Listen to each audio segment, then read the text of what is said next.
नमस्कार, आप देख रहे हैं ब्रेकिंग बिहार। अभी हमारे साथ राष्ट्रीय लोक जनशक्ति पार्टी के राष्ट्रीय सचिव मयंक मौली।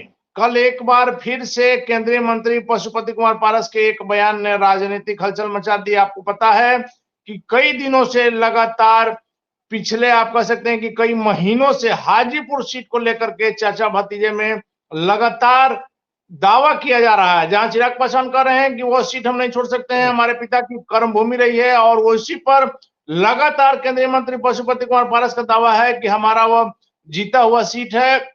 अभी वर्तमान में हम वहां से जब एमपी हैं, केंद्र में मंत्री हैं, वैसे में किसी भी स्थिति में हम वह सीट नहीं छोड़ सकते हैं। लेकिन कल जब केंद्रीय मंत्री ने यह बयान दिया पारस जी ने कि अगर चिराग पासवान, जो बातें आ रही है कि चिराग पासवान हाजीपुर से अपनी मां को भी चुनाव के मैदान में ला सकते हैं, वैसे में मंत्री जी ने सीधे तौर पर कहा है कि अगर चिराग अपनी मां को लाएंगे तो हम उनकी बहन को भी मैदान में उतार सकते हैं। लगातार राष्ट्रीय जनता दल के एससी एसटी प्रकोष्ठ के बिहार के प्रदेश अध्यक्ष अनिल कुमार साधु, जो कि चिराग पासवान के बनोई लगते हैं, उन्होंने भी कहा है, कई महीने पहले कहा है कि वैसी स्थिति में हम चिराग पासवान की बहन यानी अपनी पत्नी को अनिल साधु उतार सकते हैं। वैसे में केंद्रीय मंत्री पशुपति कुमार पारस का जो बयान आया है, एक बार फिर से हाजीपुर को लेकर के माहौल गर्म है।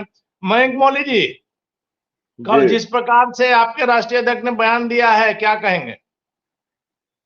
देखिए, बयान को उससे राजनीतिक बहुत ज्यादा चश्मे से देखने की जरूरत नहीं है। उन्होंने एक कयास के तौर पे एक प्रश्न के उत्तर में उन्होंने ऐसा कहा कि अगर मगर की जो परिस्थितियां जो बनी हुई हैं, जो जैसा कि हम लोग रोज गाहे बगाए सुन रहे हैं दावे, और उन जो कि हकीकत से इतर दावे जो उनके तरफ से चिराग जी के उनकी पार्टी की तरफ से हो रहे हैं, वैसा ही एक प्रश्न था, काल्पनिक प्रश्न था, हाइपोथेटिकल सिचुएशन में जब पूछा गया तो उन्होंने कहा कि अगर ऐसा ही होता है, जब ये परिवार परिवार ही लड़ाने की बात है, तो वैसा होगा तो मैं चिराग जी की जो बड़ी माता जी हैं और उनकी जो बड़ी बहन है, फिर मैं उनको टिकट दे दूं। तो इसमें मुझे तो नहीं लगता इसमें कोई भी बुरी बात उन्होंने कह दी, या जिसपे की बहुत नहीं, ज्यादा कोई बुरी बात बवाल या नहीं। अनिल अनिल साधु जो आरजेडी में है, उनकी पत्नी को लड़ाने की बात आ रही है ना हाजीपुर से। अनिल कुमार साधु जी आरजेडी में है। आशा दीदी जो है वो अभी किसी पार्टी का हिस्सा नहीं है। तो अगर वैसा कुछ होता है, जो एक परिस्थिति जन्य सवाल था ये, तो वैसा ही उन्होंने हाइपोथेटिकल उत्तर भी दिया कि अगर वैसा होगा तो फिर मैं जमुई से उनको लड़ाऊंगा। नहीं नहीं और मयंक जी, यह संभावित प्रश्न इसलिए नहीं है कि अभी 2 दिनों पहले चिराग पासवान ने प्रेस कॉन्फ्रेंस किया था, जिसमें जातीय सर्वे को उन्होंने न सिर्फ पूरी तरह से नकारा, बल्कि तमाम वो बातें जो उन्होंने कही आपने भी सुना होगा। एक महत्वपूर्ण बात उन्होंने कही थी कि हाजीपुर सीट को लेकर के बातें बहुत आगे बढ़ गई हैं और समय आएगा तो चचा भी पीछे हट जाएंगे। उस बयान के बाद, चिराग पासवान के उस बयान के बाद, उनके चचा केंद्रीय मंत्री पारस जी का यह बयान आया है। इसलिए लग रहा है कि सोची समझी यह बात है। देखिए, उसी बयान को हमने भी सुना था। उस बयान की आगे की भी 2-3 लाइनें थी जो मैं आपको बता दूं। जब मीडिया वालों ने उनसे पूछा कि हाजीपुर की सीट कौन लड़ेगा, आप लड़ेंगे या माता जी लड़ेंगी, तो उन्होंने कहा कि मेरी इच्छा तो है कि मम्मी चुनाव लड़े, मगर मम्मी ही नहीं मान रही है। तो आदरणीय रीना पासवान जी, जो हम सबकी कहिए कि गार्जियन है, जब चिराग जी को उनकी बात सुननी चाहिए। जब उनकी गार्जियन ही कह रही है कि उन्हें चुनाव नहीं लड़ना है, वो किसी भी तरीके के क्लैश से कहिए कि अपने आप को रिफ्रेन कर रही हैं कि उन्हें ऐसा कोई भी परिस्थिति नहीं चाहिए जिसमें कि परिवार और परिवार के लोग आपस में लड़ते हुए दिखाई दें। तो एक समझदार बेटे की तरह चिराग जी को अपनी माता जी की बात सर्वोपरि माननी चाहिए। उसके बाद चाचा जी ही हैं, उसके बाद बड़ी माता जी हैं, फिर बड़ी दीदियां हैं। तो परिवार में अगर बातचीत करके, आस-पास बड़े बुजुर्गों का अगर बात सुन करके अगर चिराग जी को थोड़ी-सी अगर राजनीतिक समझ उनकी परिपक्व होती है, तो ये तो अच्छी बात है।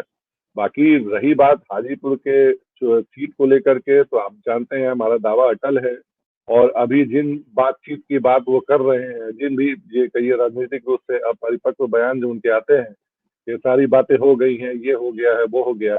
आप बताइए अनिल जी, के चुनाव अभी लगभग 6 महीने दूर है लगभग, और कोई भी सीट शेयरिंग का फॉर्मूला वगैरह की बातें कब शुरू होने वाली हैं? चुनाव के जैसे अप्रैल में अगर चुनाव है तो जनवरी या फरवरी में होगा, जब सारे घटक दल बैठेंगे।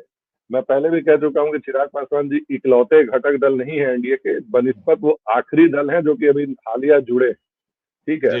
तो दिल्ली में जब बैठक होगी, जब चुनाव का सरगर्मी तेज होगी, जब बजट सत्र बीत जाएगा, जो अंतरिम बजट आएगा, जब देश पूरी तरीके से चुनावी मोड में है, तो ये सारी सीट शेयरिंग वगैरह की बातें उस समय होती हैं। और जो समय होता है उस समय मैं आपको बता दूं कि जो हमारे नेता हमेशा कहते हैं सिटिंग गेटिंग वाला फॉर्मूला होता है, जो दल ने जो सीटें जीती रहती हैं वो दावा उनका ज्यादा मजबूत होता है। तो अभी उसके वर्तमान सांसद कौन है? हमारे राष्ट्रीय अध्यक्ष आदरणीय श्री पशुपति कुमार पारस जी, जो कि भारी मतों से वहां से जीत करके आए हैं। हमारे संस्थापक पूजनीय श्री रामविलास पासवान जी ने अपने जीते जी उनका हाथ पकड़ के उन्हें अपना उत्तराधिकारी घोषित किया था और यही बोल के लोगों से वहां पे वोट भी मांगे थे। तो पिताजी की बातों को पे हो, चाहे अपनी माताजी की ही बातों को लेके, जो कि टकराव की स्थिति से शायद बचना चाह रही है, जैसा चिराग जी ने खुद ही कहा। हम लोग तो खैर उनके घर की बात क्या ही जाने, बट जैसा उन्होंने बताया कि मैं तो चाहता हूं मगर मम्मी नहीं चाहती, तो उन्हें बड़े बुजुर्गों की बात समझनी चाहिए। और एनडीए घटक दल में शामिल होने के बाद जिस तरीके की कहिए कि टकराव की स्थितियां लगातार उत्पन्न कराने की कोशिश हो रही है, तो घटक दल के पुराने सहयोगी होने के नाते हम उन्हें ये जरूर सलाह देना चाहेंगे कि घटक दल के जो आपसी समन्वय है उसका सम्मान करें। और जो कई गठबंधन की राजनीति जो होती है उसमें बहुत सारी कुर्बानियां और बहुत सारी चीजें ऐसी होती हैं जिनको ये देना पड़ता है। ठीक है, दावे वगैरह मजबूत करने के लिए और हेडलाइन मैनेजमेंट के लिए ये सारी चीजें अच्छी हैं, मगर इनका धरातल पे कोई औचित्य बनता हुआ मुझे दिखता नहीं और ना ही इसकी कोई संभावना। आपको नहीं दिख रहा है, लेकिन आप लोग की बातों से यह निकल के आ रहा है कि कहीं ना कहीं आप लोग के मन में चिराग पासवान को लेकर के भय है। मयंक जी, आपने अभी कहा कि आज आपके राष्ट्रीय अध्यक्ष ने भी कहा देवघर में कि चिराग पासवान तो अभी अभी आए हैं एनडीए में, हम पुराने सहयोगी रहे हैं और चिराग पासवान कब चले जाएंगे इसका भी कोई ठिकाना नहीं है। तो वैसे में जी जी बोलिए, इसमें उन्होंने गलत क्या कहा? वैसे में जब चिराग पासवान, अगर आपकी बात ही मान लिया जाए कि अभी हाल में एनडीए में आए हैं और उसको लेकर के आप जब केंद्र में मंत्री हैं, वहां का आपका अभी सिटिंग सीट है, तब आपके मन में जब यह बातें आ रही है तो कहीं ना कहीं यह भय तो जरूर लग रहा है कि कहीं पशुपति कुमार पारस जी से वो सीट छीन ना जाए। देखिए, अफवाह की दुनिया है, आजकल इंटरनेट का युग है, जो चाहे लिख दीजिए, क्या लाता है की तो बस टाइप करना है, कुछ भी लिखा लीजिए, कुछ भी कर लीजिए। आर्टिफिशियल इंटेलिजेंस का जमाना है। अब दावे कुछ भी हो जाए, आपको ही पता है कि बेवक्त की शहनाई ये बज रही है। अभी जो कहिए सीट शेयरिंग का फॉर्मूला होना बाकी है, बैठक होनी बाकी, जो मैंने आपको पहले भी बताया, वो बार बार बताऊं मैं, उन्हें क्या बताऊं मैं, ये बात एक छोटी सी महज औपचारिक बातें हैं जो उन्हें समझ में नहीं आती हैं कि सीट शेयरिंग का फॉर्मूला जो है वो मीडिया के प्रेस कॉन्फ्रेंसेज में डिस्कस नहीं होता है, बनिस्बत बंद कमरे में ये चीजें डिस्कस की जाती हैं। अब दावे हकीकत करने जो हमारे नेता ने कहा कि ये कब चले जाएंगे, वो इसी बात से जाहिर हो जाता है। एनडीए की बैठक में उस बार 39 दल लगभग पूरे देश भर से शामिल हुए। आपने कहीं किसी दल से सुना है कि वहां से सीट शेयरिंग को लेकर अभी हल्ला हो रहा हो? कहीं कहीं कोई आवाजें नहीं आती। लेकिन हाजीपुर को लेकर हो रहा है, हाजीपुर को लेकर के तो चल रहा है, कई महीनों से बात कर दी। तो हम लोग नहीं कर रहे ना, जो हम लोग तो भाई हमारा पांव तो अंगद की तरह मजबूत है, हमारे नेता डेली काम कर रहे हैं। लेकिन आपकी बात से ही एक और प्रश्न उठ रहा है मयंक जी। चूंकि चिराग पासवान की माताजी राजनीति से दूर रही हैं, स्वर्गीय पासवान जी जब थे तब भी उनकी माताजी का राजनीति में कहीं कोई जिक्र नहीं होता था, वैसे में वह नहीं आना चाहती होंगी इसलिए मना कर रही होंगी। लेकिन अगर माना जाए कि बेटे की जिद के कारण, बेटे के प्रेम के कारण उसकी बात मानने के लिए जब तैयार हो गई स्वर्गीय पासवान की पत्नी, वैसी स्थिति में क्या होगा जब चिराग पासवान अपनी माताजी को उतार देंगे हाजीपुर से? क्या होगा? चुनाव लड़ेंगे, चुनाव लड़के फिर अब ऐसा होगा तो चुनाव लड़ा जाएगा, चाहे जो भी आ जाए। हमारे नेता ने तो पहले भी कहा है, चाहे चिराग जी खुद आ जाए या जिसको लेकर के आना चाहे उसको लेके आ जाए, मैं तो उसी सीट से चुनाव लड़ूंगा। हम एनडीए के पुराने दल हैं, हम एनडीए के पुराने घटक दल हैं, केंद्रीय कैबिनेट में कहिए कि सहयोगी हैं, हमारे नेता कहिए कि कैबिनेट के मंत्री हैं। हम चुनाव लड़ेंगे, फिर वही होगा जो हमारे नेता करेंगे। गठबंधन दल से बाहर जाएंगे, बाहर जाके चुनाव लड़ने के लिए पूरी तरीके से फ्री है। क्योंकि राजनीति में सब संभव है। आज जो आदमी शाम में जिस पार्टी में रहता है, सुबह पता चलता है कि वो पार्टी में नहीं है। यही स्थितियों की ओर हमारे नेता ने इशारा भी किया है कि भाई आज तो ये है, till date as of now Chirag Paswan is the part of NDA, मगर कब तक है ये कोई नहीं जानता, क्योंकि जब इनके कई आकांक्षाएं और अभिलाषाएं जो हैं वो जरूरत से ज्यादा कहिए कि अप्रत्याशित रूप से हिलोरे मार रही हैं, और जो कि गठबंधन के तौर पे, गठबंधन के स्वस्थ लोकतांत्रिक व्यवहार के लिए सही नहीं है। तो उन परिस्थितियों में अगर आप ही जैसा कह रहे हैं कि अगर ये पूरी तरीके से हेल बेंड है कि नहीं, मुझे डिटरमाइंड है कि मुझे ये चुनाव लड़ना ही लड़ना है वहां से, तो फिर तो रास्ता साफ है, गठबंधन से बाहर चले जाइए, चुनाव लड़ लीजिए, आइए चुनाव तो सामने सामने तो होगा, क्यों फिर नहीं आ जाएगा। उस स्थिति में क्या होगा जब केंद्रीय मंत्री पारस जी ने कई बार मंच से कहा है कि मैं आजीवन जब तक जिंदा हूं तब तक एनडीए में बना रहूंगा, प्रधानमंत्री मोदी के साथ बना रहूंगा।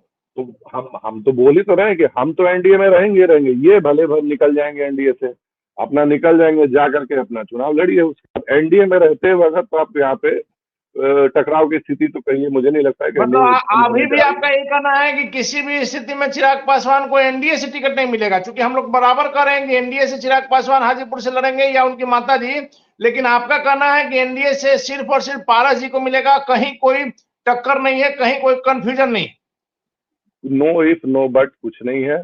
मैंने आपको पहले भी कहा था, अगर चुनाव आयोग की अगर सिफारिशों का या उनकी कहिए कि वास्तविक परिस्थिति का अगर मैं आपको ज्यादा बताऊं, तो चिराग पासवान जी की पार्टी तो बिहार की रजिस्टर पार्टी ही नहीं है।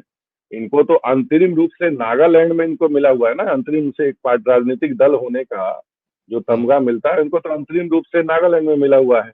और या तो फिर चिराग पासवान जी नागालैंड की बात करें, नहीं तो ऑस्ट्रेलिया भी एक अच्छा विकल्प हो सकता है, ऑस्ट्रेलिया से भी चुनाव लड़ सकते हैं, उसमें हमें कोई आपत्ति नहीं है। हाँ, दुबई भी लड़ सकते हैं, या मन करे तो 40 सीटों पे लड़ लीजिए, किसने रोका हुआ है आपको? आप तो भाई घूम रहे हैं ना 40 जगह पे, जैसा कि इनके नेता दावा करते हैं कि भाई हम तो 40 सीट पे तैयारी कर रहे हैं, जैसे वही तैयारियां ये 243 सीट की 2020 में किया करते थे। तो और उसके बाद भाजपा के में आकर के भाजपा को मोदी जी के हनुमान बन के भाजपा के खिलाफ इन्होंने 6-7 सीटों पे भाजपा को ही हराने के लिए प्रत्याशी दे दिए।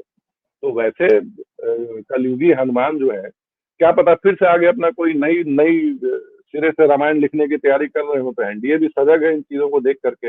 आगे लेकिन जो लेकिन सवाल है वो तो मयंक जी, भविष्य के घर में छुपा हुआ है जी। मयंक जी आज आपके राष्ट्रीय अध्यक्ष झारखंड गए हैं देवघर, और वहां जी जाने के बाद जो उनका बयान आया, खास करके प्रधानमंत्री मोदी को लेकर के अत्यधिक प्रेम झलक रहा था पारस जी का। क्या प्रधानमंत्री मोदी को खुश करने के लिए कहा जा रहा है कि भाई हमारा टिकट नहीं कटे, हम एकदम आपके साथ बने हुए हैं, हम पुराने सहयोगी हैं? जब बार बार आप याद दिला रहे हैं कि हम सबसे पुराने सहयोगी हैं, हम बिना शर्त के साथ में बने हुए हैं, तो ये इसको क्या माना जाए? चिराग जी जब तारीफ करते हैं प्रधानमंत्री मोदी की, या उनके नेता जब तारीफ करते हैं, हालांकि उनके पार्टी में कुछ नेता हैं जो कि बीजेपी को लतखोर पार्टी भी कहते हैं और फिर भी उसी का साथ देते हैं, तब आप ये प्रश्न उनसे क्यों नहीं पूछते हैं कि आप जो इतनी उनसे तारीफें उनसे कर उन, रहे हैं, क्या नहीं नहीं, आपने क्या आपने क्या देखा क्या होगा, हमने नहीं नहीं, सभी से अरे सवाल किया है। हमारे नेता ने ओपन मन से जब कह दिया है कि भाई मैं अब राजनीतिक रूप से नहीं, जब तक जीवित हूं तब तक मैं एनडीए और भाजपा गठबंधन में साथ हूं, प्रश्न ही खत्म हो जाता है कि हमारे नेता है, हमारे देश के, मेरे आपके सबके प्रधानमंत्री है, वो तो उस कैबिनेट का हिस्सा है जिस कैबिनेट में घटक दल के तौर पे इकलौते सदस्य हैं पूरे राष्ट्रीय जी स्तर पे, पटल पे अगर देखें तो इकलौते व्यक्ति हैं जो कि केंद्रीय कैबिनेट का हिस्सा है भाजपा को छोड़ करके। भारतीय प्रधानमंत्री जी ने हमारे नेता को इतना बड़ा सम्मान दे रखा है, इतना विश्वास करते हैं केंद्रीय कैबिनेट में, तो अब अपने नेता की तारीफ करना या अपने केंद्र सरकार की नीतियों का बखान करना, अगर भैया तारीफ है तो है, बिल्कुल करना भी चाहिए, क्यों नहीं करेंगे, मुखर होकर करना चाहिए, हर मन मयंक से जी, करना चाहिए। मयंक जी आपको शायद ध्यान होगा, आज से कई महीने पहले जब आपके राष्ट्रीय अध्यक्ष हाजीपुर में एक सभा से, एक मंच से जिस प्रकार का घोषणा इन्होंने किया था, उस सभा में मैं भी कवरेज कर रहा था। सबसे पहले हमने इसको जी दिखाया था, उन्होंने सीधे तौर पर यह कहा था कि सबसे पुराना सहयोगी है, और सबसे जो महत्वपूर्ण बात है कि बिना किसी शर्त के हैं। और जब एक इतना बड़ा बिल्कुल नेता मंच से यह बात कर रहा है कि मैं जब तक जिंदा हूं, राजनीतिक रूप से नहीं कहा, मैं जब तक जिंदा हूं मैं इंडिया का पार्ट रहूंगा, बिल्कुल ये बहुत बड़ी बिल्कुल बात है। बिल्कुल। देखिए, जब नीतीश कुमार जी साथ छोड़ करके एनडीए का गए थे, उसके बाद जो तकरीबन जो अभी हालिया जो नई कहिए कि जो एनडीए में जो लोगों की वापसी हुई है, उस वक्त उस दौर में भाजपा का हमने साथ जो कहिए कि एवरी थिक एंड थिन में हमने उनका साथ दिया, एवरी ब्लैक एंड ब्लू में उनका साथ दिया। जब सारे चले भी गए थे तो भी तो हम उनके साथ थे, हमने उनका साथ कभी नहीं छोड़ा और आगे भी नहीं छोड़ेंगे, जैसे हमारे नेता कह देते हैं। तो वही बात है कि हमारा प्रेम जो है वो प्रेम नहीं है, उनका प्रेम प्रेम हो जाता है, सीधी सी बात है। अरे चलिए भैया अब मयंक काम जी, कर रहे हैं।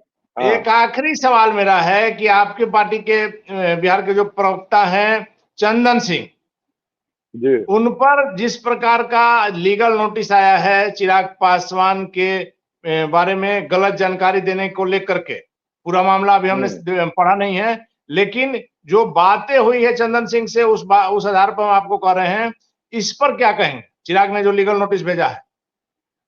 अब देखिए, इसकी पूरी जानकारी तो मुझे भी नहीं है कि वो चिराग पासवान जी ने खुद से लीगल नोटिस भेजा है या फिर उन्हें खुश करने के लिए उनके किसी अति उत्साहित कार्यकर्ता ने भेजा है, वो तो देखने का विषय है। बहरहाल ये कहीं से भी एक राजनीतिक तौर पे बड़ा ही अपरिपक्व स्टेप मैं कहना चाहूंगा इसको।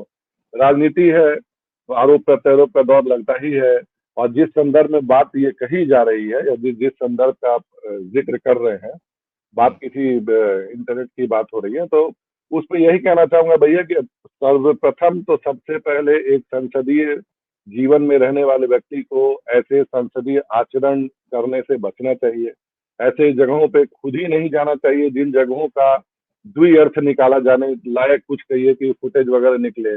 दूसरी बात कि भैया जो कार्यक्रम था आपकी पार्टी के लोगों ने लगवाया, कार्यक्रम में लेके आपको आपकी पार्टी के लोग गए, उसमें से वीडियो शूट आपकी पार्टी के लोगों ने किया, उसमें से कटिंग काट के आपके पार्टी के लोगों ने निकाला, गाने उसमें अति उत्साह में आपके पार्टी के लोगों ने भर के वायरल किए, उसको पकड़ लिया गया। तो ये केवल हमारी पार्टी से चंदन सिंह नहीं, बनिस्बत अगर मैं देखूं तो चिराग पासवान जी की जो कथित बड़ी बहन आदरणीय श्री डॉक्टर मीसा भारती जी ने भी उसको रिट्वीट किया।